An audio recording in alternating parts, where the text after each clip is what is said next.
Hello friends, welcome to cinema explainer. ഇന്ന് നമ്മൾ നോക്കുന്നത് പ്രൊഹാലിഹ എന്ന് പറയുന്ന ഒരു മൂവിയാണ്. പാവത്താനെ പോലെ നടിച്ച് നമ്മുടെ നായകനാണെങ്കിൽ ഒരു സ്ഥലത്തേക്ക് എത്തുവാണ്. സ്വന്തം നാട്ടിൽ നടക്കുന്ന ചില കാരണങ്ങൾ കൊണ്ടാണ് നായകൻ എങ്ങനെ നാടുവിട്ട് മറ്റൊരു സ്ഥലത്തേക്ക് എത്തുന്നത്. എന്നാൽ നായകൻ അവിടെ എത്തിയതിനു ശേഷം അവിടെ ചില കാര്യങ്ങൾ സംഭവിക്കുന്നു. അതെന്തെല്ലാമായിരുന്നു, അതുകൊണ്ട് എന്തൊക്കെ പ്രശ്നങ്ങൾ ഉണ്ടാവുന്നു, ഇങ്ങനെയുള്ള കാര്യങ്ങളെല്ലാം പറയുന്ന ഒരു സസ്പെൻസ് ത്രില്ലർ മൂവിയാണിത്. അപ്പൊ ഇനി ഞാൻ പറഞ്ഞധികം ലാഗ് അടിപ്പിക്കുന്നില്ല, നമുക്ക് നേരെ സ്റ്റോറി നോക്കാം. മൂവിയുടെ സ്റ്റാർട്ടിങ്ങില് രണ്ട് ഗ്രാമത്തിലുള്ള ആൾക്കാർ തമ്മിൽ വഴക്ക് കൂടുവാണ്. അതിർത്തി തർക്കമാണ് ഇവർ തമ്മിൽ നടന്നുകൊണ്ടിരിക്കുന്നത്. അങ്ങനെ ആ ഫൈറ്റിന്റെ അന്ത്യത്തില് കൂട്ടത്തിലുണ്ടായിരുന്ന ഒരു വ്യക്തിയാണെങ്കിൽ മരിച്ചു പോകുന്നു. അങ്ങനെ ഇപ്പൊ ഇതിലൊരാൾ മരിച്ചു പോയോണ്ട് തന്നെ അതിൽ കുറെ ആൾക്കാരുടെ പേരിൽ കേസ് വരുന്നു. മെയിനായിട്ടും എതിർ ഗ്രാമത്തിന്റെ തലവന്റെ മകനായ മോണന്റെ പേരില്. മോണനെ നോക്കിയിട്ടുണ്ടെങ്കിൽ ശരിക്കും ബുദ്ധിവികാസമൊന്നും വരാത്ത രീതിയിലുള്ള അങ്ങനത്തെ ഒരു വ്യക്തിയാണ് അയാള്. അങ്ങനെ ഇപ്പൊ ആ ഊരിന്റെ തലവൻ, അതായത് മോണന്റെ അച്ഛൻ, ഒന്നും അറിയില്ലാതെ എന്റെ മകന്റെ പേരിൽ ഇങ്ങനൊരു കേസ് കെട്ടി വെക്കാൻ ആർക്കായിരുന്നു ഇത്ര ഇൻട്രസ്റ്റ്? എന്റെ മകനെ എന്തായാലും ഈ കേസിൽ നിന്ന് ഒഴിവാക്കി കിട്ടണം, അവനൊരു പാവമാണെന്നൊക്കെ പറയുന്നു. അങ്ങനെ അവിടുത്തെ MLA-നോട് സംസാരിക്കുന്ന സമയത്ത് അയാൾ പറയുവാണ്, ഈ കേസിൽ നമുക്കൊന്നും ചെയ്യാൻ പറ്റുമെന്ന് തോന്നുന്നില്ല.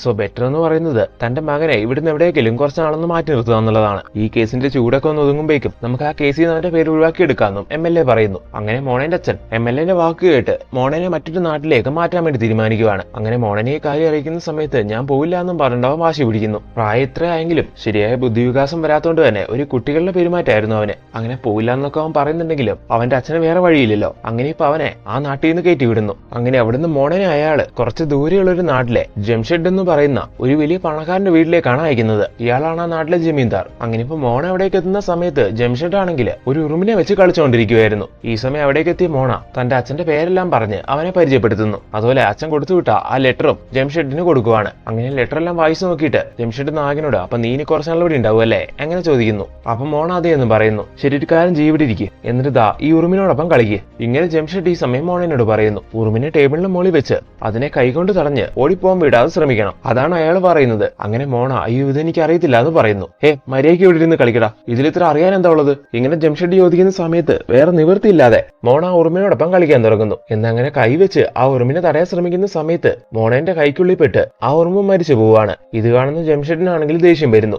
ഞാൻ പറഞ്ഞ പോലെയല്ല നീ ഈ ഗെയിം കളിച്ചത്, അതുകൊണ്ടാണ് ആ ഉറുമ ചത്തുപോയത്. സോ ഇതിന് നിനക്ക് പണിഷ്മെന്റ് ഉണ്ട്, നിന്റെ ഡ്രസ്സെല്ലാം ഇപ്പൊ തന്നെ റിമൂവ് ചെയ്യേ. ഇങ്ങനെ പറഞ്ഞ അയാൾ ദേഷ്യപ്പെടുന്ന സമയത്ത് വേറെ നിവൃത്തിയില്ലാതെ മോണയാണെങ്കിൽ ഡ്രസ് എല്ലാം റിമൂവ് ചെയ്യാൻ തുടങ്ങുന്നു. ഈ സമയം ഇത് കണ്ടുകൊണ്ട് അവിടേക്ക് ജംഷെഡിന്റെ വൈഫ് വരുന്നു. അവളുടെ പേര് അർപ്പ എന്നാണ്. അങ്ങനെ അവിടേക്ക് എത്തി അവള് എന്തൊക്കെ ഇവിടെ നടക്കുന്നതെന്ന് ചോദിക്കുവാണ്. ഈ സമയം ജമീന്ദാർ ഒന്ന് സൈലന്റ് ആവുന്നു. അവളെ നോക്കി ഒന്ന് ചിരിക്കുന്നു. ഈ സമയം അർപ്പ അവിടുത്തെ വേലക്കാരനോട് നീ ഇയാൾക്ക് കൊണ്ടേ മുറി കാണിച്ചു കൊടുക്ക് ഇങ്ങനെ പറഞ്ഞ് നായകനെ അയാളുടെ കൂടെ വിടുവാണ്. കറക്റ്റ് ആയിട്ട് ആ സ്ത്രീ വന്നോണ്ട് വേലക്കാരനോടൊപ്പം തന്നെ പറഞ്ഞു വിട്ടുകൊണ്ട് താൻ രക്ഷപ്പെട്ടല്ലോ എന്നും വിചാരിച്ച് മോണയാണെങ്കിൽ പെട്ടെന്ന് അവിടുന്ന് പോവുകയും ചെയ്യുന്നു. അടുത്ത സീനിലെ വേലക്കാരൻ കൊണ്ടുപോയി നായകന്റെ മുറി കാണിച്ചു കൊടുക്കുവാണ്. ആ വേലക്കാരന്റെ പേര് അബിള് എന്നാണ്. അങ്ങനെ ഇപ്പൊ ആ മുറിയെല്ലാം കാട്ടിക്കൊടുത്തിട്ട് അവിടുന്ന് പോരാൻ തുടങ്ങുന്ന സമയത്ത് അബിള് പറയുന്നുണ്ട്, ആ ജമീന്ദാർ പ്രത്യേക തരം ഒരു ടൈപ്പാണ്, സോ അയാളോട് പെരുമാറുന്നത് സൂക്ഷിച്ചു വേണമെന്ന്. ഇതെല്ലാം കേൾക്കുന്ന സമയത്ത് മോണയ്ക്കാകെ പേടി തോന്നുന്നു. അങ്ങനെ ആ സീനോട് കട്ടായെന്ന് രാത്രി കാണിക്കുവാണ്. ജമീന്ദാറിന്റെയും വൈഫിന്റെയും ബെഡ്റൂം. സുന്ദരിയായ അർപ്പ ബെഡ്റൂമിലേക്ക് എത്തുന്ന സമയത്ത് സെമീന്ദാർ ആണെങ്കിൽ അവളുടെ കഴുത്തില് പുതിയൊരു നെക്ലേസ് ഇട്ട് കൊടുക്കുന്നു. സാധാരണയായിട്ട് ഇങ്ങനെ ഒരു ഗിഫ്റ്റ് കിട്ടുമ്പോൾ ഏതൊരു ഭാര്യയാണെങ്കിലും അല്ലെങ്കിൽ ഏതൊരു പെണ്ണാണെങ്കിലും സന്തോഷിക്കും. എന്നാൽ ഇപ്പം അർപ്പയാണെങ്കിൽ ഏത് കിട്ടിയപ്പം ഒന്ന് രസപ്പാവുന്നു. എന്തിനാ ഇപ്പൊ ഈ ഗിഫ്റ്റ് എന്ന് ചോദിക്കുന്നു.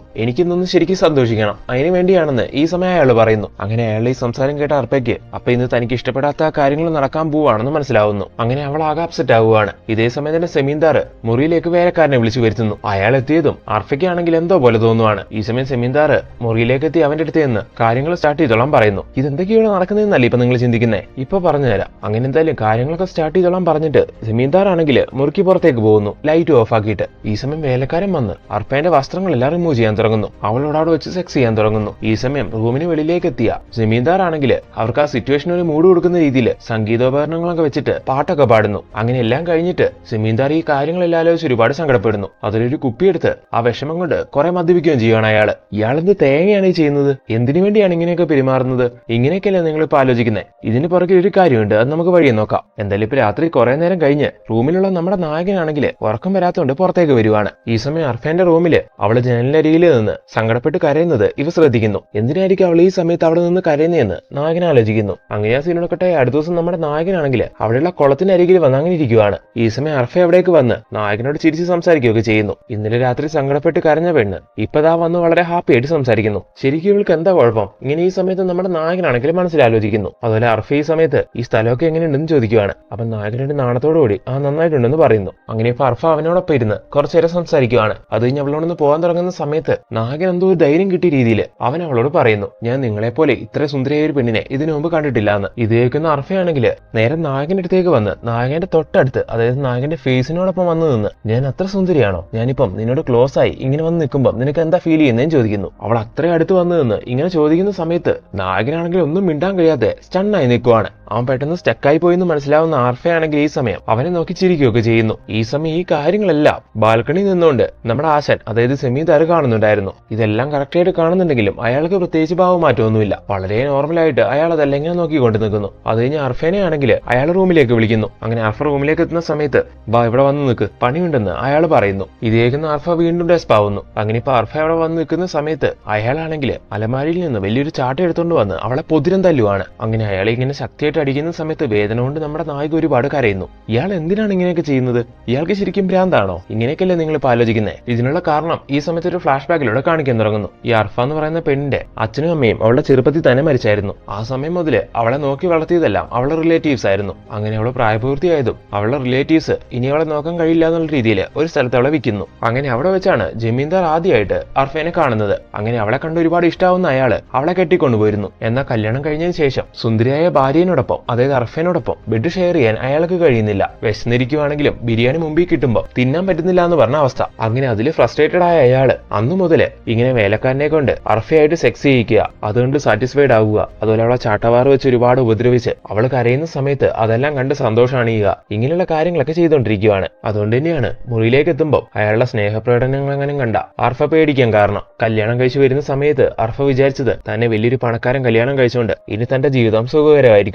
എന്നാൽ ഇവിടെ എത്തി അവൾക്ക് അനുഭവിക്കേണ്ടി വരുന്നത് ഇങ്ങനെയൊക്കെയാണല്ലോ. ഇതൊന്നും അവൾക്ക് ഒട്ടും ഇഷ്ടമല്ലായിരുന്നു. പ്രത്യേകിച്ച് ആ വേലക്കാരനെ മുറിയിലേക്ക് കൊണ്ടുവരുന്നത് അവൾക്ക് ഒട്ടും പിടിക്കത്തില്ലായിരുന്നു. മോണ വരുന്നോണം വരെ ഈ കാര്യങ്ങളെല്ലാം ഈ രീതിക്കായിരുന്നു പോയിക്കൊണ്ടിരുന്നത്. എന്നാൽ ഇപ്പൊ മോണ വന്ന് മോണയിലെല്ലാം കണ്ടതിന് ശേഷം അവനോട് സംസാരിച്ചതിന് ശേഷം നായികയ്ക്കാണെങ്കിൽ അവനോട് ഒരടുപ്പം തോന്നാൻ തുടങ്ങുന്നു. മോണയ്ക്കും തിരിച്ചു അതുപോലെ തന്നെ. അങ്ങനെ കുറച്ച് ദിവസങ്ങൾക്കുള്ളിൽ അവർ തമ്മിൽ ഒരു കെമിസ്ട്രി വർക്കൗട്ട് ആവുന്നു. അവർ തമ്മിൽ സെറ്റ് ആവുന്നു. അങ്ങനെ അവർ തമ്മിൽ കൂടുതൽ അടുക്കുന്നതായിട്ട് കാണിക്കുന്നു. അറ്റ് ദ സെയിം ടൈം ഇതെല്ലാം സെമീദാർ ശ്രദ്ധിക്കുന്നുണ്ട്. എന്നാൽ അയാളാണെങ്കിൽ ഇതിനോടൊന്നും പ്രതികരിക്കാതെ സൈലന്റ് ആണ്. ചിലപ്പോൾ ഈ ദേഷ്യവും വാശിയല്ല ബെഡ്റൂമിൽ അയാൾ തീർക്കുമായിരിക്കും ചാട്ടവാർ ഉപയോഗിച്ച്. അറ്റ് ദ സെയിം ടൈം ഇവർ തമ്മിൽ കൂടുതൽ അടുക്കുന്നതല്ല അവിടുത്തെ വേലക്കാരനെ നോട്ട് ചെയ്യുന്നു. ഇത് കാണുന്ന സമയത്ത് അയാളൊന്ന് സാഡ് ആവുന്നു. കാരണം ഇത്രയും നാളെ നായികനെ അയാൾ സ്വന്തമാക്കിക്കൊണ്ടിരിക്കുവായിരുന്നല്ലോ. തന്റേതെന്ന് വിചാരിച്ചുകൊണ്ടിരുന്ന പ്രോപ്പർട്ടി ഇപ്പൊ മറ്റൊരാളുടെ കയ്യിലേക്ക് പോകുന്ന കാണുമ്പോൾ ആ ഒരു രീതിക്കാണ് അയാൾക്ക് സങ്കടം വരുന്നത്. അങ്ങനെ ദിവസങ്ങൾ കഴിഞ്ഞു പോകുന്നു. സെമീന്ദാറിന്റെ ചാട്ടയുടെയും നായികന്റെ പ്രണയവും അങ്ങനെ മുന്നോട്ട് പോയിക്കൊണ്ടിരിക്കുന്നു. സെമീന്ദാർ അങ്ങനെ ഉപദ്രവിക്കുന്ന കാര്യങ്ങളല്ല നായികയാണെങ്കിൽ നായകനോട് കറക്റ്റ് ആയിട്ട് പോയി പറയുകയൊക്കെ ചെയ്യുമായിരുന്നു. അങ്ങനെ കാര്യങ്ങളൊക്കെ പോയിക്കൊണ്ടിരിക്കുന്ന സമയത്താണ് ഒരു ദിവസം സെമീന്ദാർ ഒരുപാട് മദ്യപിച്ച് ബാൽക്കണിന്റെ മുകളിൽ നിന്ന് താഴേക്ക് വീണ് മരിച്ചു പോകുന്നത്. അയാളുടെ മരണത്തോടെ അർഫയാണെങ്കിൽ വിധവയാവുന്നു, അതായത് വെള്ളസാരിയിലേക്ക് മാറുന്നു. അടുത്ത സീനിലെ പോലീസുകാർ വന്നിട്ട് അതൊരു സ്വാഭാവിക മരണമാണോ അതേ കൊലപാതകമാണോ എന്നൊക്കെ അന്വേഷിക്കുന്നു. അപ്പൊ അവർക്ക് അവിടെ ഉണ്ടായിരുന്ന മോണന്റെ മേൽ എന്തൊക്കെ സംശയം തോന്നുന്നു. അങ്ങനെ അവനെ പിടിച്ചുകൊണ്ട് പോയി പോലീസുകാർ വിശദമായിട്ട് സ്റ്റേഷനിൽ വെച്ച് ചോദ്യം ചെയ്യുവാണ്. അങ്ങനെ പോലീസുകാർ അവനെ കൊണ്ട് സത്യം പറയിക്കാൻ വേണ്ടി ഒരുപാട് ടോർച്ചർ ചെയ്യുന്നുണ്ടെങ്കിലും താൻ ഒരു തെറ്റും ചെയ്തിട്ടില്ല എന്നാണ് അവൻ പറയുന്നത്. അങ്ങനെ ഇരിക്കുന്ന അതേ സമയം തന്നെ ജമീന്ദാറിന്റെ പോസ്റ്റ്മോർട്ടം റിപ്പോർട്ട് വരുന്നു. അത് ചെക്ക് ചെയ്യുന്ന പോലീസുകാർക്ക് മനസ്സിലാവുന്നു ജമീന്ദാർ ഹാർട്ട് അറ്റാക്ക് വന്നിട്ടാണ് മോളിൽ നിന്ന് താഴേക്ക് വീണത്, അങ്ങനെയാണ് മരിച്ചു പോയതെന്ന്. അങ്ങനെ ഇപ്പൊ റിപ്പോർട്ട് ഈ രീതിക്ക് വരുന്നോണ്ട് തന്നെ നായകനെ പോലീസുകാർക്ക് റിലീസ് ചെയ്യേണ്ടി വരുന്നു. അങ്ങനെ പോലീസുകാർ വെറുതെ വിട്ടതും നായകൻ നേരെ അർഫേന്റെ അടുത്തേക്ക് വരുന്നു. ഈ സമയം നായകൻ കാണുന്നത് അർഫേന്റെ റൂമിൽ നിന്ന് ഡ്രസ്സെല്ലാം ഇട്ടുകൊണ്ട് വേലക്കാരൻ ഇറങ്ങി പോകുന്നതാണ്. തന്റെ ഭർത്താവ് ജീവിച്ചിരുന്ന സമയത്ത് അയാൾ ഈ വേലക്കാരനെ കൊണ്ട് അർഫേനോട് ചെയ്യിച്ചുകൊണ്ടിരുന്ന കാര്യങ്ങളെല്ലാം ഡീറ്റെയിൽ ആയിട്ട് അർഫ നായകനോട് പറഞ്ഞിട്ടുണ്ടായിരുന്നല്ലോ. ഇപ്പൊ ഭർത്താവ് മരിച്ചതും അവള് വേലക്കാരനുമായിട്ട് സെക്സ് എല്ലാം ചെയ്തുകൊണ്ടിരിക്കുകയാണ്. അപ്പൊ അവൾ തന്നോട് ഇഷ്ടം പ്രകടിപ്പിക്കുന്നതല്ല ഫേക്ക് ആണെന്നൊക്കെ നായകൻ ഈ സമയം ആലോചിക്കുന്നു. അങ്ങനെ ഇപ്പൊ അവളോട് ദേഷ്യം തോന്നുവാണ് നായകന്. അങ്ങനെ ഇപ്പൊ അവളുടെ മുറിയിലേക്ക് നായകൻ വരുന്ന സമയത്ത് നായകനെ കണ്ടതും അവൾ വന്ന് നായകനെ കെട്ടിപ്പിടിക്കുന്നു.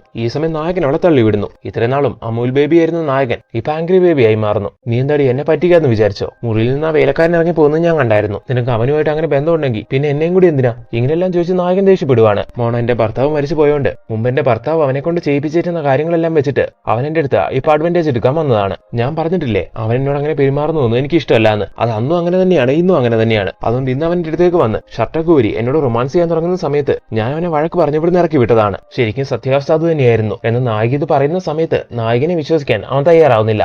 അങ്ങനെ ഒരു സൈക്കോനെ പോലെ അവൻ അവളോട് പെരുമാറാൻ തുടങ്ങുന്നു. അവളെ ഉപദ്രവിക്കാനും ദേഷ്യം വന്ന് അവളെ കഴുത്തിന് പിടിച്ച് അവളെ കഴുത്തിനിരിക്കാനൊക്കെ അവൻ തുടങ്ങുന്നു. അങ്ങനെ ഇത്രയും നാളും സൈലന്റ് മോഡിൽ പോയിക്കൊണ്ടിരുന്ന നമ്മുടെ മോണ ഇപ്പൊ വയലന്റ് മോഡിലേക്ക് മാറി. അങ്ങനെ അവളെ കഴുത്തിനരിച്ച് അവളെ ശ്വാസം മുട്ടിച്ച് നായകനോട് അവളെ കൊല്ലുവാണ്. ഈ സമയത്താണ് നായകനെ പറ്റി നമുക്കറിയാത്ത ഒരു കാര്യം ഇപ്പൊ പറഞ്ഞു തരുന്നത്. നായകൻ അവന്റെ നാട്ടിലെ ഒരു ലവർ ഉണ്ടായിരുന്നു. ഒരിക്കലും ആ പെണ്ണ് അവന്റെ ഈ സൈക്കോ സ്വഭാവം എല്ലാം മനസ്സിലാക്കി. അതുകൊണ്ട് തന്നെ അവന്റെ കൂടി ഇനി അധികം നാളെ നിൽക്കുന്നത് സേഫ് എല്ലാം തിരിച്ചറിഞ്ഞ് അവളാണെങ്കിൽ അവനെ ഒഴിവാക്കിപ്പോയി. ഉടനെ തന്നെ മറ്റൊരു വിവാഹം കഴിച്ചു. എന്ന് ഇതറിഞ്ഞ സൈക്കോ മോണ അവളെ വെറുതെ വിട്ടില്ല. അവളെ ജീവിതം തകർക്കണമെന്ന് വിചാരിച്ച് മോൺ എന്താ ചെയ്യുന്നതെന്ന് നോക്കിയിട്ടുണ്ടെങ്കിൽ അവളെ കല്യാണം കഴിച്ച ആ വ്യക്തിനെ കൊന്നുകളയുന്നു. അങ്ങനെ അവളെ വിധവയാക്കി അവളെ കഷ്ടപ്പാടെല്ലാം കണ്ടു രസിച്ചു. അവളെ ഭർത്താവിനെ മോണ കൊല്ലുന്ന സമയത്ത് മറ്റൊരു വ്യക്തിയാണെങ്കിൽ ഇതെല്ലാം കാണുന്നുണ്ടായിരുന്നു. അത് ആ സമയം മോണെ അറിയുന്നില്ലായിരുന്നു. പിന്നീട് മോൺ ഇത് മനസ്സിലാക്കുന്നു. അയാൾ ഇത് തീർച്ചയായിട്ടും ബാക്കിയുള്ളവരെ അറിയിക്കും. തനിക്ക് പണി തരുമെന്ന് മനസ്സിലാക്കുന്ന മോണയാണെങ്കിൽ ഈ സമയം അയാൾ എന്ത് തീർത്ത് കളയുവാണ്. ഈ വ്യക്തി ആരാണെന്നറിയോ? മൂവിയുടെ സ്റ്റാർട്ടിങ്ങിൽ കാണിച്ച ആ രണ്ട് ഗ്രാമക്കാർ തമ്മിലുള്ള ഫൈറ്റില് ഒരു വ്യക്തി മരിക്കുന്നതായിട്ട് കാണിക്കുന്നുണ്ടായിരുന്നല്ലോ, ആ വ്യക്തിയായിരുന്നു അത്. അതെ, ആ ഫൈറ്റിനിടയിൽ വെച്ച് അയാളെ ആ ഒരു രീതിക്ക് തീർത്ത് കളഞ്ഞത് മോണയാണ്. അങ്ങനെ അയാളെ കൊന്നു കളഞ്ഞ് പോലീസ് അവനെതിരെ കേസെടുത്ത സമയത്ത് ഞാനൊരു തെറ്റും ചെയ്തിട്ടില്ല, ഞാൻ പാവാണെന്നൊക്കെ പറഞ്ഞ് മോണ അഭിനയിക്കുമായിരുന്നു. അങ്ങനെയാണ് അവന്റെ വീട്ടുകാർ അവനെ ഇങ്ങോട്ട് കയറ്റി വിട്ടത്. ഇവിടെ എത്തിയിട്ട് നായകൻ ഒതുങ്ങിയില്ല. സെമീന്ദാറിന്റെ ഭാര്യയായ ആർഫിനെ സ്വന്തമാക്കാൻ വേണ്ടി അതിനിടക്കോലായിട്ടുണ്ടായിരുന്ന സെമീന്ദാറിനെ അവൻ കൊന്നു കളഞ്ഞു. തക്കം കിട്ടിയൊരു സമയം നോക്കി സെമീന്ദാർ മദ്യപിച്ച് നിൽക്കുന്ന സമയത്ത് അയാളുടെ അടുത്തേക്ക് ചെന്ന് അയാളെ അടിച്ച് താഴെയിട്ട് അയാളുടെ മേത്ത് കയറിയിരുന്ന് അയാളുടെ ചങ്കിനിട്ട് കുറെ തവണ ഇടിച്ച് അയാൾക്ക് ഹാർട്ട് അറ്റാക്ക് ഉണ്ടാക്കി അയാളെ ബാൽക്കണിയിൽ നിന്ന് താഴേക്ക് എടുത്തിട്ട് നായകനായിരുന്നു. അങ്ങനെയാണ് അയാൾ മരിക്കുന്നത്. ഈ മൂവിന്റെ സ്റ്റാർട്ടിങ്ങിലൊക്കെ സെമീന്ദാറാണ് വലിയ സൈക്കോ എന്ന് നമ്മൾ വിചാരിച്ചു. എന്നാൽ അതിനേക്കാളും വലിയ സൈക്കോ ആണ് മോണ. അതിനുശേഷം പാവം നമ്മുടെ നായകനെ തിരിച്ച് അവളെ ഈ ഒരു രീതിക്ക് കൊന്നു കളഞ്ഞു. എന്നിട്ട് അവളുടെ ബോഡി അവിടെയുള്ള കുളത്തിലേക്ക് അവൻ എറിയുവാണ്. അങ്ങനെ അതോടുകൂടി ആർഫേന്റെ കഥയും കഴിഞ്ഞു. അങ്ങനെ ഇത്തരത്തിലുള്ള എൻഡിങ് കാണിച്ചുകൊണ്ട് ഈ ഒരു മൂവി വൈൻഡപ്പ് ചെയ്യുവാണ്. അപ്പോൾ ഫ്രണ്ട്സ്, എങ്ങനെയുണ്ടായിരുന്നു ഈ മൂവി? നിങ്ങൾക്ക് എല്ലാവർക്കും ഈ മൂവി ഇഷ്ടമായോ? ഞങ്ങൾ ചെയ്യുന്ന ഈ വീഡിയോസ് എല്ലാം നിങ്ങൾക്ക് ഇഷ്ടമാവുന്നുണ്ടെങ്കിൽ തീർച്ചയായിട്ടും ഞങ്ങളുടെ ചാനൽ സബ്സ്ക്രൈബ് ചെയ്ത് ഞങ്ങളെ സപ്പോർട്ട് ചെയ്ത് കൂടെ നിൽക്കണം. വീഡിയോ കാണുന്ന ഒരുപാട് ആൾക്കാർ ചാനൽ സബ്സ്ക്രൈബ് ചെയ്യാതെയാണ് കണ്ടുകൊണ്ടിരിക്കുന്നത്. So please do subscribe. പിന്നെ ഇതുപോലുള്ള വീഡിയോസ് ഇനിയും നിങ്ങൾക്ക് കിട്ടാനായിട്ട് ഇപ്പൊ തന്നെ നോട്ടിഫിക്കേഷൻസ് എല്ലാം എനേബിൾ ചെയ്ത് വെക്കുകയും ചെയ്യണം. അപ്പോൾ അടുത്ത വീഡിയോയിൽ കാണാം. Thank you so much.